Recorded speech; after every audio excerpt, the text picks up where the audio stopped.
What it do, YouTube? It's Ty Fetty with the Fetty. Back at y'all with another video, man. Y'all know why we here. To handle business, but before we handle that business, man, make sure you like, comment, and subscribe. I'ma say it again, bro. Make sure you like, comment, and subscribe. I'ma say it one more. Matter of fact. Like, comment, subscribe. Before I gotta beat you up. Y'all know what's going on. We got the story of Detroit's biggest op. It's a free FWC Big Key. I ain't gonna lie. I'm hip to FWC Big Key. That young and crank. I ain't gonna lie. That's probably my favorite rapper from Detroit. Him or nah, it's 100% him. There's nobody else. I don't really listen to the Detroit music. It's cool. Like Babyface E, V's got some cool shit. Babyface Ray got some cool. Him or it's either him or Tay B for if I'm being honest. But nah, I'm hip to Big Key, and Shawty really is probably Detroit's biggest op. He beef with everybody, and he be on that, at least on the internet. So let's see what's going on, and let's tap in. If you ain't no factor, bro, we ain't beefing with you for real. Like, you be a waste of our time. We got too much beef to be trying to. It make it like this. It basically make it like a be okay with a dissing us. If we come back and diss and really talk that gangster shit and that real shit, don't like to hear it. I haven't seen a lot of rap videos where somebody was like firing a gun out the window at the op block at the neighbor's street signs.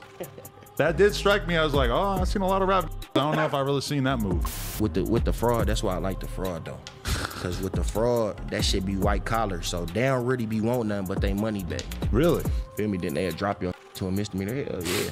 Y'all diss my pops, y'all diss my grandma. This shit is on the flow for life, bro.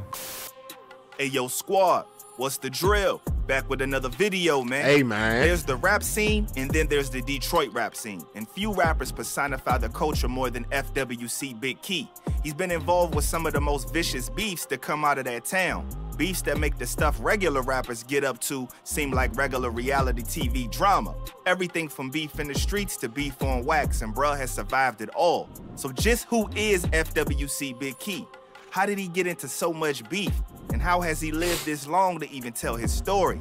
We're gonna find out. So without further ado, let's skip the play and get down to business. Let's get it. Born Keon Fales in 1999, Big Key was known for keeping his nose clean. You wouldn't know it by looking at him right now, but he was really a good kid once upon a time. I had both of my parents, but my mama ain't work. My pops took care of my mama, us, all that. So I ain't really grew up knowing all how that shit was for real like that. Like I had everything I wanted, I ain't gonna lie. Right. However, this meant that while the other kids his age were out slinging and scamming, the young FWC only had older boys to hang out with. In the rough neighborhoods of the West Side, that's about as good as it gets. Rap was a big part of his childhood, with legends like Blade Icewood filling his ears with the realness and showing him that Detroit rap is in a league of its own. Is Blade his favorite rapper then? Nah, he reserves that title for himself, because that's just how much he believes in his own talent. As for where he gets his confidence from, it might have something to do with the positive role models growing up, starting with his father. From how Big Key tells it, the man was as honorable as they come, and a straight-edge dude too. He made his living by running his own tire shop, and he was able to take care of his family with nothing but clean money. I grew up on the West Side. I'm from Linwood and Montgomery. See, my pops, everybody from the West Side know my pops, bro. Like he just passed away from shit, but he had a tire shop on Quincy and Grand River. Everybody, if you from the West Side, 48204, 48205, 48206, all them zip codes, you know who my pops is. You feel me? Everybody know who my pops. He was so respectable that everybody on the West Side knew who he was, and the same goes for FWC's big brother. Of course, his big bro didn't have that squeaky clean reputation that his dad had earned. FWC's gone on the record to say how fearsome his brother could be, and that's exactly why the eventual rapper wanted to be like him. Like my big brother's a bad nigga. Niggas know my big brother, so. Really? Yeah, he about to get out too. He just did 7. Did 7? Yeah, we about to get out June 12th. Wow. Free D-man. His father had some strong opinions about how he should live his life. A man of discipline. He wanted FWC to play basketball from day one, which isn't surprising considering his stature. He had some talent in that department too, so much so that he joined the varsity team at his high school when he was just a freshman. My pops wanted me to do it just on some board shit. I really started liking it. I ain't really played no sports until like the 8th grade. Damn. So my pops wanted me to do that shit. I just did that just because it was something to do for real. Right. Now, despite being a well-behaved kid, Big Key found himself on the wrong side of the law as a teenager. Those other kids he used to hang out with, they turned out to be a bad influence, with one of them showing him how to scam and putting him on the path to prison. By the time he was old enough to drive, FWC was already doing a bid on a firearm charge. While he was serving his sentence, he started to experiment a little bit with music, and that's when he heard some news that made him feel like everything was falling apart. You see, he was told that his father had cancer, and all of a sudden his whole world had came crashing down around him. Damn. He had stage 4 cancer. I was actually locked up when I found out. I was locked up in Grand Rapids. It's a city called Grand Rapids. I was locked up down there for a pistol case, and they had called me and told me like, your pops got stage 4. I really start crashing out of that bitch, punching the wall, really finna beat everybody ass. You feel me? So, as difficult as the news was to hear, it also gave him a new lease on life. He was released early so that he could spend time with his father, and over the next year, he spent as much time with him as he could, but he had to say goodbye in the end. To make things worse, FWC's brother was in the joint as well, doing a 7-year bid for an unknown charge. He wouldn't get out until 2022, so Big Key knew that he had 2 options. Either he could keep scamming like there's no tomorrow, or he could try getting into rap full time. Needless to say, he made the right choice here. In 2018, he released his debut EP, Welcome to Linwood. A lot of people seem to think that Big Key is all about beats. I swear to God, that was the first tape I heard from him, 2018. To today, he my favorite rapper from the. If y'all don't know who Big Key is, bro, go listen to his music, bro. That shit fire, bro. Like, he really can rap. That shit crazy, bro. No his cap. First record was far more grounded than that. No cap. It told stories ripped straight from the streets with plenty of heart, and the guy's lyricism and flow was absolutely undeniable. Crazy, bro. Songs like Free Key Glock and FTO showed off his ability to diss people without mercy, but he balanced it out with some bona fide talent when it came to spitting on the mic. Apparently, he wrote some of the songs while he was still locked up, which just goes to show how real he liked to keep things. Even going to jail couldn't stomp his talent out. And as soon as that album came out, Big Key was on his way to stardom. Shit was fire, but the thing is, the game had changed quite a lot from back in the day. About a decade ago, getting 100,000 views on YouTube meant that you already made it big. But nowadays, you need at least a cool million before anybody takes you seriously. Back in the day, bro, 100,000 views, you was famous. Like, famous in Detroit, like, for real famous. Like, everybody, wherever you go, everybody know who you is. Nah. Fortunately enough for Big Key, he knew how to use his natural star power and charisma to move up the ranks. Pretty soon, he become good friends with the one and only Rio the OG. So many goddamn features. I'm sure you don't do that for everybody. Yeah, so Rio is my nigga. I really, like, I was one of the first listening to Rio. I was down in Flint and shit then. Featuring on his single Pressure, the music video ended up getting over 3 million views, and Big Key got the big break he needed. After this push, he ended up posting his first music video to the YouTube channel, and the views started pouring in. The video was for Free Key Glock, by the way, which kinda shows that his songs had legs. People didn't forget about him once they heard him. And one music video was out and he started to rack up millions of views all on his own. While he was riding his wave, Big Key emerged as a leader of a well-known crew called Cash Gang. With plenty of street game along with the rap talent to match, Cash Gang had been involved in a bitter feud with the rivals Bang Gang for years by this point.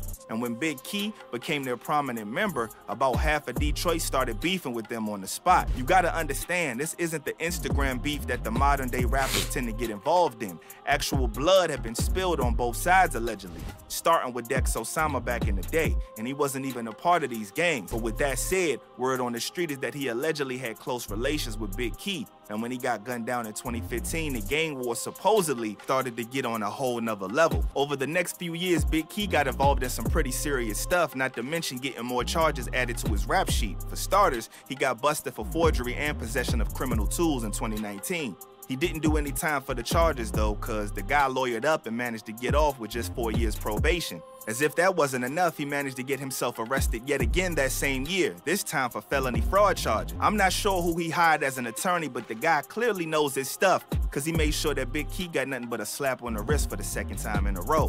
While all of this was happening, Bang Gang was suffering some major casualties practically every other week. It was almost like there was a hit out on their people, and the way Big Key reacted to each loss on Instagram made it seem like he was behind it all. Now, many would say that he's completely innocent, but you have to admit, bragging about bodies on Instagram Live isn't the smartest move. It's the sort of thing that can give the cops some serious ammunition if they wanted to come after you. And if the feds get involved, you can kiss your freedom goodbye. One of Bang Gang's central members, Jizzle P, ended up getting gunned down during this beef. No one knows about who shot him or why, but the fact that all of it happened in front of his mother really proves that things were as serious as it gets. The shooting was so vicious that his moms couldn't even tell who the perpetrators were because the fury of gunfire sent out tons of sparks that blocked their faces from view. Now that's wild. On top of that, another Bang Gang member named Javar got shot at the same time. This really makes it look like it was a hit out against the gang, and most people think the Cash Gang was behind it all, and by extension, Big Key. Now, Bang Gang isn't the only group that Big Key allegedly had beef with. He's also had his fair share of troubles with the Glock boys. To be fair, it's easier to understand his reasons this time around, because this wasn't the type of old school beef he shared with Bang Gang. Instead, it was more of a traditional rapper's beef, but it allegedly got dangerously close to turning morbid on multiple occasions, and at least one body came of it. You see, the Glock boys took things a bit too far with one of their diss tracks where they disrespected Big Key's grandma. I should probably mention the poor lady passed away of cancer just like his dad. Damn. So it didn't really take a rocket scientist to understand why this upset him. Cash Gang wrote their own diss in response though. Y'all diss my pops, y'all diss my grandma. This shit is on the flow for life, bro. Right. I ain't gonna lie. I'm gonna say something in there. I ain't gonna be probably no diss on, but something gonna be in there. If there's one thing you could say about Big Key, is that he doesn't shy away from a fight. If you step to him on the street, you best believe he'll come at you with everything he's got, and that's made him one of the most notorious ops in all of Detroit. During his beef with the Glock boys, a young rapper by the name of Alex Ward, who went by the name Wu, met his demise in his home in Farmington. What's sad is that he moved out there from inner Detroit to give his girlfriend and child a better life, and Big Key called him out by name in the diss track that I talked about earlier. All of that bragging on Insta Live was bound to stir up some trouble too. And sure enough, the feds busted down Big Key's door in March of 2021. He was chilling with his girl at the time, but he was also allegedly sitting on a literal arsenal. The feds found weapons and ammunition, but more importantly, they found Big Key's ice. He was smart enough to not show his face on the Insta Live videos where he talks about dropping bodies, but his ice was on full display. The authorities used this to make a connection between him and the slangs, and he had to give interviews wearing an ankle monitor as a result. The last we heard, he did some time in the joint in 2023, but that hasn't stopped him from putting out track after track. And if you listen to his recent stuff, you know he's still stepping on ish.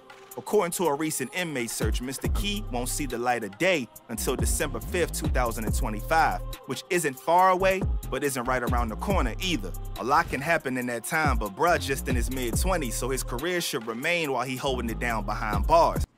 Like I said, bruh, he really one of them, like, I fuck with, like, and it's just, you know, like, when you listen to somebody, bruh, it's just certain things you gotta go through to be able to think about putting it in a song, right? Like, you can hear a certain song, bro, and hear certain things and certain slangs and certain, feel me? And just know, damn, Shawty might have did that before. That's how I feel with him, I swear to God, bro. Just the shit he come up with is so clever, bro. His wordplay crazy, bro. If y'all ain't listen to Big Key, bro, go tap in, bro. Y'all got he got Ty Fatty vouch, I swear to God. Shout out Detroit, man. Y'all know what it is. It's Ty Fatty with the Fatty. Make sure y'all stay smart, stay dangerous. I'm gonna catch y'all next time, bro. I'm gone.